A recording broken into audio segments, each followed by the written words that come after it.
Hi అండి. Welcome to my channel. ఈ చక్కని డెకరేషన్‌తో ఉన్న డెలీషియస్ రెసిపీ మష్రూమ్ అండి. చూడండి విలేజ్‌లో దొరికేవన్నమాట. ఎంత చక్కగా ఉన్నాయో ఆర్టిఫిషియల్‌కి ఇప్పుడు మనకి దొరుకుతూ ఉంటాయి. ఇవి విలేజ్‌లో దొరికినవన్నమాట. ఎంత చక్కగా ఉన్నాయో చూడండి. గొడుగు అంటే గొడుగు ఆకారంలోనే చక్కగా పేలాయన్నమాట. ఈ వర్షాలు చక్కగా ఎక్కువ పడుతూ ఉన్నాయి కదా! ఈ విధంగా పసుపు, ఉప్పు, చిన్న గోరువెచ్చని వేడి నీళ్ళలో వేసి మనం శుభ్రం చేసుకుంటే మనం వండుకోవడానికి చాలా బాగుంటుంది. చూడండి ఎంత బాగున్నాయో, ఫ్రెష్ అన్నమాట. ఈ విధంగా చిన్న డెకరేషన్ చేశాను. ఇది ఏ విధంగా వండుకోవాలో మనం చూద్దాం. ముందుగా ఆయిల్ కళాయి తీసుకొని ఆయిల్ వేసుకొని మిర్చి, కరివేపాకు వేసుకొని ఉల్లిపాయలు కూడా వేసేసుకొని ఇవన్నీ చక్కగా వేపేసుకొని దోరగా వేయించిన తర్వాత అందులో ఇవి మష్రూమ్ చాలా మంచిదండి. B12 దొరుకుతుంది మనకి వీటిలోన. మనకి పాదాల నొప్పులు అవి ఏమీ లేకుండా ఉంటాయి.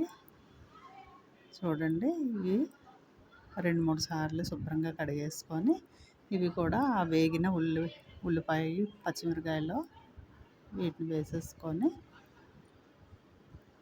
కాస్తంత వేగనిచ్చి ఇవి ఎక్కువ పేలాయంటండి. మా నాన్నగారు ఈ విలేజ్‌కి వెళ్ళారనమాట. మా తోటలోనే పేలితే ఇంకొక ఆయన ఎవరో చాలా అమ్మేవాళ్ళు ఉంటారు కదండీ! వాళ్ళు తీసుకొని వెళ్ళిపోయారనమాట. ఇది కొద్దిగా ఉంటేను అది తీసుకొని వచ్చారు. ఇక మష్రూమ్ వేగిన తర్వాత అందులో టమాటా వేసుకొని అల్లం వెల్లుల్లి పేస్ట్ కూడా వేసుకొని ఈ విధంగా చక్కగా కలిపేసుకొని అది చిన్న వేగిన తర్వాత ఉప్పు, కారం,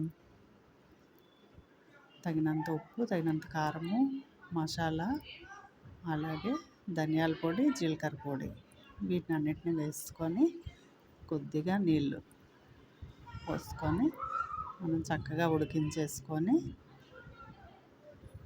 ఈ విధంగా ఆయిల్ పైకి వస్తుంది కదండి, కాసేపు మూత పెట్టేసాం అనుకోండి చక్కగా ఉడికిపోతుంది. ఆ తర్వాత కొద్దిగా జీడిపప్పును తీసి అది కూడా చిన్న పౌడర్ చేసేసుకొని అది చల్లుకొని కొత్తిమీర వేసుకొని మనం తింటే చాలా అంటే చాలా టేస్టీగా ఉందండి. మీరు ఈ విధంగా చేసుకుంటే మాత్రం చాలా మంచి రెసిపీని మీరు ఫీల్ అయినట్టు ఉంటుంది. చూసారా ఆయిల్ అంతా పైకి వచ్చేసింది కదా! చాలా అంటే చాలా బాగుంది. చపాతీతో కానీ రైస్ కానీ ఎక్కువ చపాతీతో అయితే బాగుంటుంది. Thank you for watching.